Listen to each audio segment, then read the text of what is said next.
मुझे अवसर मिला डिप्टी मेयर के नाते, तो एक मुहिम शुरू की, उसका नाम रखा मेरी मांग गुरुग्राम। तो उसके लिए हमने हस्ताक्षर अभियान चलाए, लोगों ने सहयोग किया, जनमानस का भाव बना कि गुड़गांव का नाम गुरुग्राम होना चाहिए। महाभारत में सुरेंद्र पाल जी, जिन्होंने द्रोणाचार्य की भूमिका अदा करी थी महाभारत, B.R. चोपड़ा के सीरियल में उनसे मेरी व्यक्तिगत बात हुई। उनसे मैंने कहा कि मैं इस मुहिम को चलाना चाहता हूँ और आपसे सहयोग मांग रहा हूँ। तो उन्होंने मेरी बात को माना और स्पेशली वो मुंबई से आए और गुरुग्राम में पहला हस्ताक्षर उन्हीं से हमने शुरू कराया कि मेरी मांग गुरुग्राम। आज 2014 से पहले आप रेलवे स्टेशन के परली तरफ जो दूसरी तरफ एरिया था जहाँ द्वारका रोड आया हुआ है, उससे पहले उस एरिया की कोई वैल्यू नहीं थी। आज आप देख सकते हैं उस गुरुग्राम में बदलता हुआ गुरुग्राम, बढ़ता हुआ गुरुग्राम है। आप ऐसे ही सोना रोड पर 2014 से पहले कोई तरक्की नज़र नहीं आती थी, आज उस जगह तरक्की नज़र आ रही है। गुरुग्राम का शहर का विस्तार हो रहा है, लगातार विस्तार हो रहा है। मैंने पिछली बार वापस ले लिया था तो बहुत से लोगों ने कहा कि आपका तो ये तरीका हो गया कि एक बार चुनाव में आते हो और फिर भाग जाते हो। तो अपने सम्मान को बचाने के लिए और अपने साथियों के गौरव को बचाने के लिए पार्टी से विपरीत जाकर मुझे चुनाव लड़ना पड़ा। मेरी इच्छा नहीं थी, तो मैंने 2011 का चुनाव, निर्दलीय चुनाव लड़ा और गुरुग्राम के 6 अच्छे मार्जिन वाले जो लोग जीते थे उनमें से एक था और मेरी वार्ड संख्या 6 थी जिसमें मैंने चुनाव जीता। मैं सबसे बड़ा योगदान हमारे केंद्रीय मंत्री राव इंद्रजीत का, उनका पूरा आशीर्वाद रहा। अगर मैं डिप्टी मेयर बना तो उनके आशीर्वाद की वजह से बना, सबसे बड़ा आशीर्वाद उनका, जिसमें सीएम साहब अभी लगातार कर रहे हैं और जिसमें हम भी, मैं व्यक्तिगत करूं बात तो मैं अशोक विहार, भीमगढ़ खेड़ी की जो कॉलोनियाँ बची उसके लिए मैं व्यक्तिगत प्रयासरत हूँ। अभी मैं इसी काम को लेकर हुड्डा डिपार्टमेंट में, हमारा जो LO डिपार्टमेंट है उससे अभी मिल के आ रहा हूँ और लगातार प्रयासरत हूँ, इस कॉलोनी को ऑथराइज कराएं, इसके लिए प्रयासरत हूँ। तो उस स्थिति में मैंने सबसे पहले एक गली, जिसमें चौहान साहब मेरे साथी थे, उनसे मदद ली। पहली गली मैंने जून फर्स्ट वीक में बनानी शुरू की क्योंकि समझ में आया कि ये रास्ता अब मिलजुल कर होगा, जिसका नाम रखा पब्लिक पार्षद पार्टनरशिप, जिसके तहत एक सर्वे के दौरान 21 जून 2014 में फीके ने मुझे भारतवर्ष के बेस्ट डिप्टी मेयर का अवार्ड भी दिया।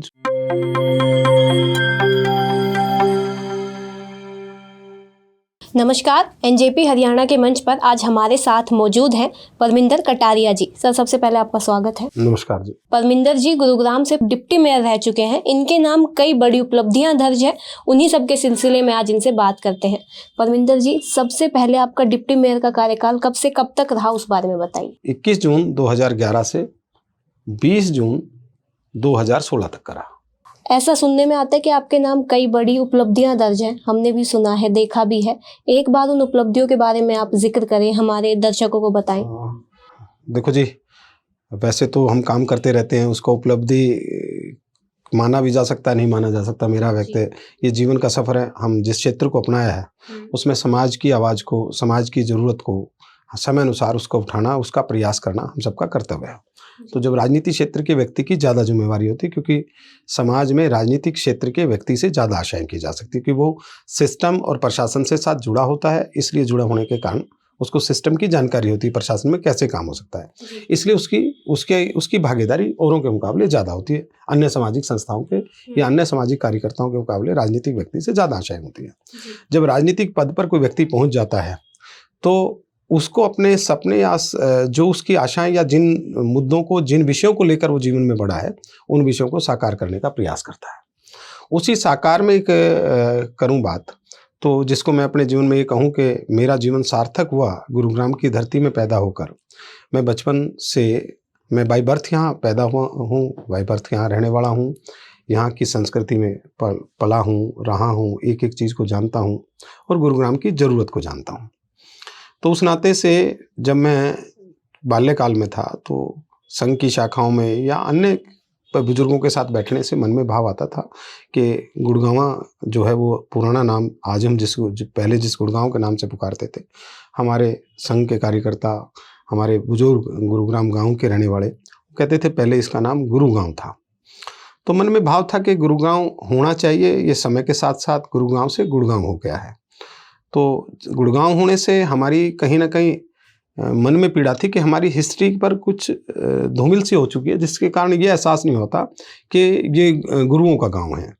तो वो मन में भाव था, जब परमपिता परमात्मा की कृपा से, माँ शीतला की कृपा से, राव इंद्रजीत के आशीर्वाद से और वार्ड के साथियों की और अन्य साथियों के, भाजपा के सभी साथियों के सहयोग से मुझे अवसर मिला डिप्टी मेयर के नाते, तो एक मुहिम शुरू की।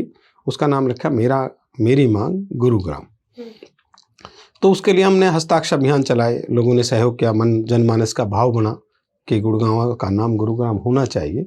उस प्रयास में सबने हस्ताक्षर किए, छोटी छोटी सभाएं की, जिसमें मुख्य रूप से हमारा सहयोग महाभारत में सुरेंद्र पाल जी, जिन्होंने द्रोणाचार्य की भूमिका अदा करी थी महाभारत B.R. चोपड़ा के सीरियल में उनसे मेरी व्यक्तिगत बात हुई।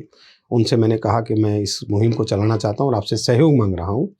तो उन्होंने मेरी बात को माना और स्पेशली वो मुंबई से आए और गुरुग्राम में पहला हस्ताक्षर उन्हीं से हमने शुरू कराया कि मेरी मांग गुरुग्राम।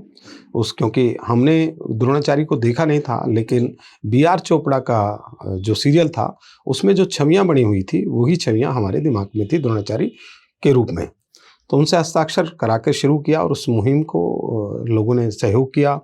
और उसमें मैं पार्षद भाइयों का बड़ा सहयोग कहता हूँ कि जब हमने नगर निगम के हाउस में इस बात को रखा तो 35 के 35 पार्षदों, उस समय 35 वार्ड के काउंसलर होते थे, उसमें विमल मेयर यादव भी थे, उन सब ने समर्थन में हमने नगर निगम के हाउस में इसको पास किया और जनता की मांग को आगे बढ़ाया। तो वो सबसे पहली शुरुआत थी। अगर मैं कहूँ गुरुग्राम की धरती पर पैदा हुआ था, इस बात का मेरे मन में गौरव था। गुरु द्रोणाचार्य की भूमि में रहते हैं, उसके प्रति मेरा कर्तव्य था कि हमें अपने इतिहास को दोबारा लोगों के सामने लाना। कहते हैं कि जिसका इतिहास अच्छा होता है उसका भविष्य अच्छा होगा। हम गुरुग्राम के इतिहास के जो कोई धूमिल हुआ था उसको साफ करने का प्रयास शुरू किया था। नगर निगम चुनाव की पहली पारी आपने देखी, दूसरी पारी तक आप नहीं पहुंच पाए, दोनों पारी में अंतर क्या देखते हैं? देखो जी, डेवलपमेंट का काम सदा चलने वाला काम है। हर बार नए परिवर्तन होते हैं, नए सुधार होते हैं, उन सुधारों की प्रक्रिया चलती है। कुछ त्रुटियां भी आती हैं। कोई भी संगठन बनता है, कोई भी संस्था बनती है, तो कुछ उसमें दोष आने शुरू होते हैं, कुछ परिवर्तन होने शुरू होते हैं। कुछ अच्छे के परिवर्तन है, कुछ पुराने के नेगेटिव भी उसके प्रभाव रहते हैं। तो दोनों चीज़ों के प्रभाव में फ़र्क है। कुछ नई चीज़ें इस कार्यकाल में बहुत अच्छी हुई हैं, कुछ पुराने कार्यकाल में जो अच्छी थी वो अब कंटिन्यू नहीं हो पाई। तो ऐसी तो कई चीज़ों के अंतर, उसका विश्लेषण विस्तार रूप से किया जा सकता है, एक एक चीज़ पर अलग अलग किया जा सकता है। स्पष्ट रूप से ये नहीं कहा जाता ये चीज़ का परिवर्तन हुआ। 2014 से पहले गुरुग्राम की तस्वीर थी, 2014 के बाद एक गुरुग्राम की तस्वीर है। इन दोनों में आप क्या डिफरेंस देखते हैं? देखो जी, बढ़ता हुआ गुरुग्राम है। आज 2014 से पहले आप रेलवे स्टेशन के परली तरफ जो दूसरी तरफ एरिया था जहाँ द्वारका रोड आया हुआ है, उससे पहले उस एरिया की कोई वैल्यू नहीं थी। आज आप देख सकते हैं उस गुरुग्राम में बदलता हुआ गुरुग्राम, बढ़ता हुआ गुरुग्राम है। आप ऐसे ही सोना रोड पर 2014 से पहले कोई तरक्की नज़र नहीं आती थी, आज उस जगह तरक्की नज़र आ रही है। गुरुग्राम का शहर का विस्तार हो रहा है, लगातार विस्तार हो रहा है और विस्तार है। किसी शहर की पूरे वर्ल्ड की चर्चा की जाए तो जो बहुत लंबी स्पीड से शहर बढ़ने वाले हैं उसमें से हमारा गुरुग्राम है। इस बात की हम सबको आनंदित है। पहले वार्ड के चुनाव कहाँ से आपने लड़े और किस पार्टी के साथ लड़ा? मैं भारतीय जनता पार्टी का कार्यकर्ता 93 से हूँ। मैंने अनेक भारतीय जनता पार्टी के पदों पर काम किया। तो मैंने पहली शुरुआत 2005 में नगर परिषद के चुनाव में की। मेरे पार्टी के कार्यकर्ताओं ने कहा कि भैया आपने नहीं लड़ना, तो मैंने मध्यम में चुनाव टिकट ना मिलने के कारण छोड़ दिया था। अगली बार फिर मैंने पार्टी के नेताओं से, अपने साथियों से चर्चा की और चुनाव की तैयारी की। तो चुनाव की तैयारी की तो भगवान की कृपा से साथियों ने साथ दिया। परिस्थिति मेरे अनुकूल थी, लोगों में वातावरण था। उस स्थिति में क्या हुआ, किन्हीं कारणों से मुझे पार्टी की टिकट नहीं मिल पाई। तो साथियों की भावनाओं को रखते हुए और पिछले दिनों का रिकॉर्ड ध्यान में रखते हुए, क्योंकि मैंने पिछली बार वापस ले लिया था, तो बहुत से लोगों ने कहा कि आपका तो ये तरीका हो गया कि एक बार चुनाव में आते हो और फिर भाग जाते हो। तो अपने सम्मान को बचाने के लिए और अपने साथियों के गौरव को बचाने के लिए पार्टी से विपरीत जाकर मुझे चुनाव लड़ना पड़ा। मेरी इच्छा नहीं थी, लेकिन साथियों पार्टी के साथ में शुरू से जुड़ा रहा। लेकिन पार्टी के अब क्योंकि कार्यकर्ता साथी होता है वो भी बहुत बड़ी ताकत होता है। और एक क्योंकि पहली बार ऐसा हो चुका था, दूसरी बार हो तो एक मैसेज गलत जाता था। कहीं ना कहीं ऐसा लगता था कि भविष्य में चुनाव लड़ने के लिए मैं किसी पब्लिक के में जाऊंगा कि आप 2 बार आ चुके, तीसरी बार अगर आ रहे हो तो आपकी क्या गारंटी आप चुनाव लड़ोगे नहीं लड़ोगे। इस तरह की कई भावनाएं मन में थी और साथियों ने उसके लिए प्रेरित किया। तो मैंने 2011 का चुनाव, निर्दलीय चुनाव लड़ा और गुरुग्राम के 6 अच्छे मार्जिन वाले जो लोग जीते थे उनमें से एक था और मेरी वार्ड संख्या 6 थी जिसमें मैंने चुनाव जीता। डिप्टी मेयर की कुर्सी तक पहुंचने के पीछे किस पार्टी का आप योगदान मानते हैं? मैं सबसे बड़ा योगदान हमारे केंद्रीय मंत्री राव इंद्रजीत का, उनका पूरा आशीर्वाद रहा। अगर मैं डिप्टी मेयर बना तो उनके आशीर्वाद की वजह से बना, सबसे बड़ा आशीर्वाद उनका। फिर उसमें हमारे अनिल यादव जी पार्षद, उनका, उमेश जी का, मंगत राम बागड़ी का, रविंद्र यादव का, योगिंदर सारवन का, इनका विशेष रूप से योगदान था। और बाकी सभी पार्षदों का योगदान था, पूरी टीम का योगदान था। लेकिन अगर मैं स्पष्ट कहूँ कि अगर उसमें सबसे बड़ी कोई छतरी थी जिसके नीचे मैं डिप्टी मेयर बना, तो वो राव इंद्रजीत जी थे। आप सब जानते हैं इस क्षेत्र के विकास के लिए उनसे बड़ा योगदान किसी ने नहीं किया, और हम सबको उनका 5 साल जब डिप्टी मेयर रहा तो उनका पूरा आशीर्वाद और मार्गदर्शन मिला, जिसके कारण हमारा राजनीतिक और सामाजिक विकास भी हुआ। कटारिया जी, अनऑथराइज्ड कॉलोनी हर शहर की अब एक बड़ी समस्या है। आप इस समस्या के लिए क्या समाधान देखते हैं, क्या रोड मैप देखते हैं? देखो जी, गुड़गांव शहर बड़ा है, किन्हीं कारणों से शहर बढ़ते हुए में हमारे यहाँ आबादी ज़्यादा आई, और जो भी सरकार रही, मैं किसी सरकार को दोष नहीं देता, वो उतनी रहने की व्यवस्था नहीं कर पाई। उस कारण लोगों को रहने की छत चाहिए थी। मजबूरी में लोगों ने अनऑथराइज कॉलोनियों में जो एग्रीकल्चर ज़मीनें थी उनमें प्लाट लिया और उनमें उन्होंने मकान बनाया, क्योंकि मजबूरियां थी, सेक्टर नहीं थे, लोग ज़्यादा थे, रेट भी अलाउ नहीं करते थे, पॉकेट अलाउ नहीं थी, तो सस्ती मिलने के कारण लोग एग्रीकल्चर ज़मीनों में, जिनको आज हम अनऑथराइज कॉलोनी कहते हैं, वो कभी एग्रीकल्चर चेंज ऑफ लैंड नहीं हुई थी, उन्होंने उसमें मकान लिया। आहिस्ता आहिस्ता वहाँ रहने लगे, सुविधाएं भी हो गई। तो आहिस्ता आहिस्ता कुछ सरकारों ने पहले कॉलोनियाँ की 2014 से, कुछ बाद में अब भी हुई हैं, कुछ की प्रोसेस अभी चल रहा है।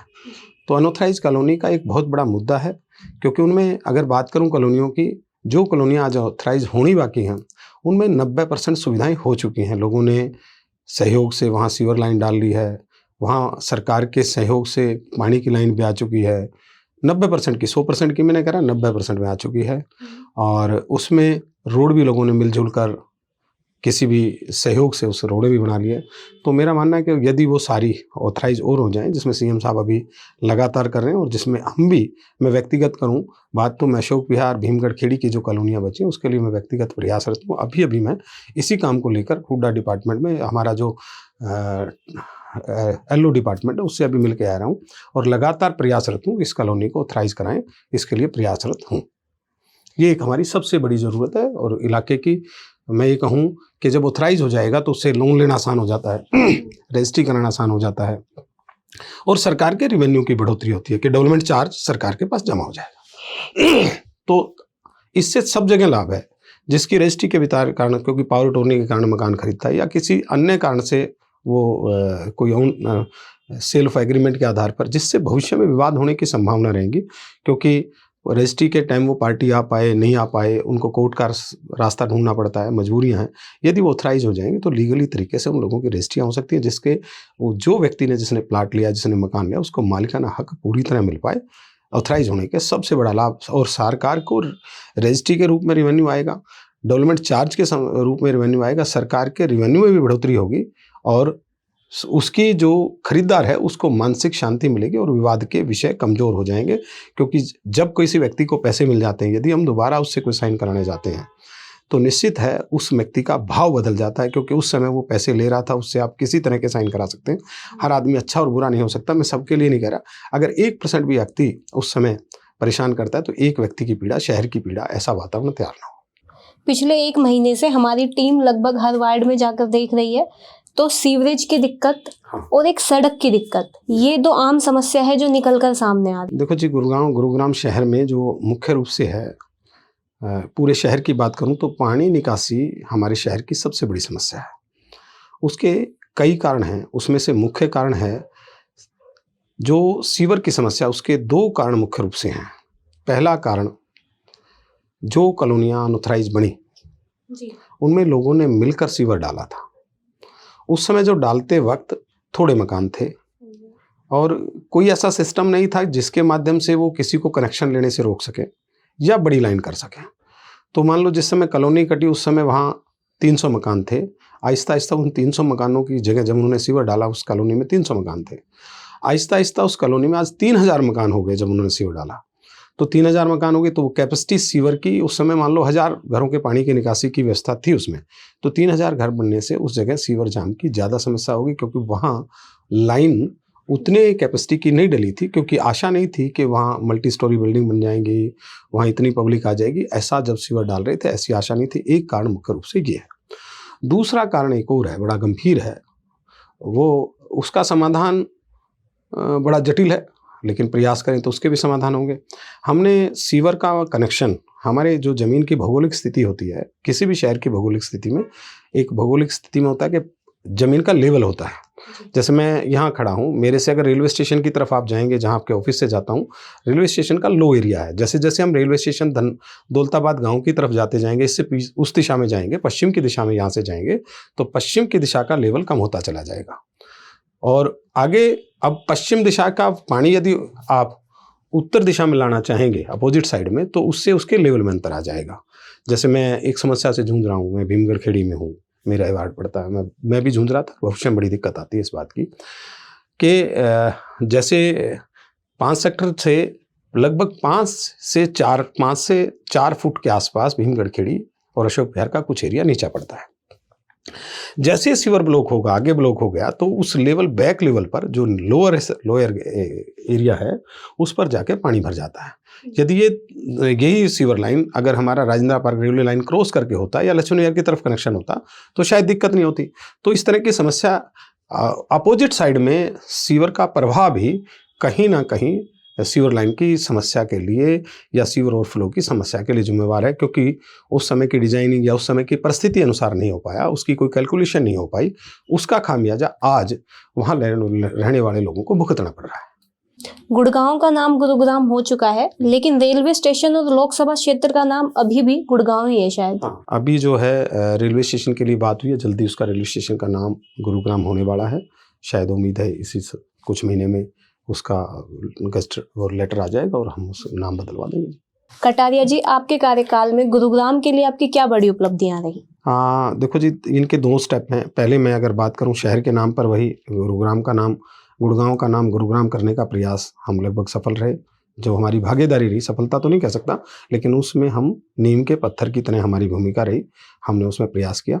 दूसरी अगर मैं वार्ड काउंसलर के नाते कहूँ, क्योंकि डिप्टी मेयर के साथ साथ मैं एक अपने वार्ड का काउंसलर था, उस नाते से हमने जो काम किया, मेरा जिस वार्ड, जैसे अभी आपसे चर्चा कर रहे थे कि अनऑथराइज कॉलोनियों वाला विषय पर, तो अनऑथराइज कॉलोनियाँ थी, वहाँ बेसिक सुविधाएं नहीं थी, तो उसके लिए हमने एक पॉलिसी पे, क्योंकि जब निगम का चुनाव लड़ा तब तक मुझे कानून की पूर्ण जानकारी नहीं थी। मेरा मानना था कि काउंसलर बनने का मतलब उस एरिया के सारे डेवलपमेंट की जिम्मेवारी उस पर। जब हम निगम में गए तब जानकारी हुई, कुछ नई चीज़ें सीखी, वो सीखा कि जो अनऑथराइज कॉलोनी है वहाँ पर निगम के एरिया में तो हम आते हैं, लेकिन सरकार की ग्रांट वहाँ नहीं मिलती। तो बड़ी पीड़ा हुई कि जिस भाव को लेकर, जिन वादों लेकर हम चुनाव जीते थे, उन वादों पर खरे नहीं उतर रहे थे। उसके 2 रास्ते थे, या तो मैदान छोड़कर भागे कि जब मैं अगर कमिटमेंट पूरा नहीं कर रहा तो मुझे बीच में छोड़ना पड़ेगा, क्योंकि मैंने जिस वादे करके आया कि मेरे बनने के बाद यहाँ गलियों की समस्या और पानी की समस्या हम समाप्त करेंगे, तो अंदर से एक पीड़ा थी। या दूसरा रास्ता था, किसी भी तरीके से उसका रास्ता निकालें। मैदान छोड़कर भागना तो लास्ट का रास्ता था, पहले था प्रयास करना। तो उस प्रयास में मैं जब निगम का डिप्टी मेयर बनने से पहले ही मैंने सारी चीज़ें जानी, क्योंकि वो एक 1.25 महीने का टाइम था। 15 मई को चुनाव था, 21 जून को डिप्टी मेयर बना। इस 1.25 महीने मैंने बहुत वर्किंग की, कानून को पूरी तरह पढ़ा, सीखा, जाना, कुछ लोगों से पूछ कर जाना, कुछ किताबों से जाना। तो उसके बाद लगा कि यहाँ तो ग्रांट नहीं मिल सकती। तो उस स्थिति में मैंने सबसे पहले एक गली, जिसमें चौहान साहब मेरे साथी थे, उनसे मदद ली। पहली गली मैंने जून फर्स्ट वीक में बनानी शुरू की, क्योंकि समझ में आया कि ये रास्ता अब मिलजुल कर होगा, जिसका नाम रखा पब्लिक पार्षद पार्टनरशिप। लोगों को मोटिवेट किया, कुछ इधर उधर से व्यवस्था की, तो उस गलियों को हमने बनाना शुरू किया। उसके नाते से लगभग जो मेरी अनऑथराइज कॉलोनियाँ थी, उसमें उस समय के विधायक थे, उन्होंने भी बड़ा योगदान दिया, क्योंकि हमने वो प्रोसेस शुरू किया तो लगभग 5 साल में जहाँ अनऑथराइज कॉलोनियाँ थी, हमारी अनऑथराइज गलियाँ थी, सॉरी माफ चाहूँ, कॉलोनियाँ तो गिनी चुनी थी, उसमें हमने प्रयास किया। तो उसमें हमें स्थानीय विधायक जो उस समय थे, उनका भी सहयोग मिला। उनका भी मैं आपके चैनल के माध्यम से धन्यवाद करता हूँ, क्योंकि उन्होंने भी सहयोग किया। वहाँ की सामाजिक संस्थाओं ने जो काम कर रही थी, हमारी RW धर्मपाल जांगड़ा जी और साथी हैं, उन्होंने भी सहयोग किया। हमने मिलकर प्रयास किया। उस प्रयास का असर ये हुआ कि आहिस्ता आहिस्ता लोगों को मोटिवेट किया, कि हम अपनी गलियों को सरकार ना बना पाए तो हम थोड़ी थोड़ी भागीदारी हम करें, और कुछ इधर उधर से व्यवस्था करके हमने उन गलियां बनानी शुरू की। लगभग हम अपने कार्यकाल की बात करूं तो जो अनऑथराइज कॉलोनी की हमारी जो गलियां थी वो हम 90% के आसपास उन गलियों में बनाने में सक्षम रहे। उसमें विशेष रूप से मैं स्थानीय लोगों का धन्यवाद करता हूँ, जिन्होंने आशा तो मुझसे वोट देते वक्त ये की थी कि ये जिम्मेवारी इनकी है। जब मैंने उनको असलियत बताई कि मेरी स्थिति नहीं है, हम कानून से बंधे हुए हैं और कानून सर्वोपरि है कि उस कानून के तहत हमें ग्रांट नहीं मिल सकती, तो लोगों ने मेरा साथ दिया। क्वेश्चन नहीं खड़ा किया कि आपने हमसे वादा किया था। उन्होंने कहा, मैं विशेष रूप से दोबारा आप उनका धन्यवाद करता हूँ कि उन्होंने मेरे वादा पूरा कराने में उनकी बड़ी भागीदारी है। प्रशासन की भी थोड़ा जो सहयोग मिल सका था, कुछ रोड हमारे कनेक्ट नहीं हो पा रहे थे, प्रशासनिक रूप से टेक्निकली रूप से फॉल्ट था, उनका सहयोग हुआ। हमारे पास जैसे हुड्डा की हमारे पास एक ज़मीन नहीं थी हमारे वार्ड में, जिस वार्ड का मैं नेतृत्व करता था, एक भी कोई सरकारी ज़मीन नहीं थी जिस पर हम कोई वाटर टैंक बना सकें या अन्य कोई पार्क बना सकें। उस समय मदद प्रशासन से जिस तरह की मिल सकी, हुड्डा से हम ज़मीन ले पाए। इस तरह से हम वार्ड में बहुत सी चीज़ें जो उस समय नहीं लगता था कानून से बाहर है, तो उसमें रोड बनाने में लोगों का सहयोग रहा, बर्थ शेल्टर बनाने में हमारे एरिया के स्कूलों का सहयोग रहा। तो ऐसे मिलकर हमने एक नई पॉलिसी पे काम किया जिसका नाम रखा पब्लिक पार्षद पार्टनरशिप के माध्यम से, जिसके तहत एक सर्वे के दौरान 21 जून 2014 में फीके ने मुझे भारतवर्ष के बेस्ट डिप्टी मेयर का अवार्ड भी दिया, क्योंकि मेरे एक सर्वे रिपोर्ट तैयार हुई थी जिसमें मैंने पब्लिक पार्षद पार्टनरशिप के माध्यम से काम सबसे ज़्यादा किया था। नगर निगम के चुनाव में लगातार देरी होती रही है, इसके पीछे आप क्या वजह मानते हैं? मैं ये कहूँ कि कहीं ना कहीं गुरुग्राम के लिए ठीक बात नहीं है। गुरुग्राम के लिए कि भाई अगर चुनाव लेट होते हैं, क्योंकि जनप्रतिनिधि जब होंगे तो वो जनप्रतिनिधि अपने विकास की बात अच्छे ढंग से रख पाते हैं। कोई भी जनप्रतिनिधि हो, ए हो, बी हो, सी हो, वो कम से कम किसी केस का पैरवी करने वाला वकील तो हो। कमज़ोर या ताकतवर तो बाद का विषय है, ताकतवर होगा बहुत अच्छे से रख पाएगा, कमज़ोर होगा कम से कम बात तो रखेगा। लेकिन वो कई कारण रहे उनके, जिनके कारण से वार्डों का गठन ना हो पाना, उनमें कई कारण रहे। तो उन कारणों के कारण कहीं ना कहीं देरी हुई, और मेरी यहाँ आपके मंच माध्यम से है कि सरकार जल्द से जल्द, क्योंकि अभी लोकसभा चुनाव है, बीच में लोकसभा और विधानसभा के बीच में टाइम बचता है, तो अगर चुनाव होते हैं तो गुरुग्राम के हित में होते हैं। धन्यवाद कटारिया जी, आपने आज हमें समय दिया।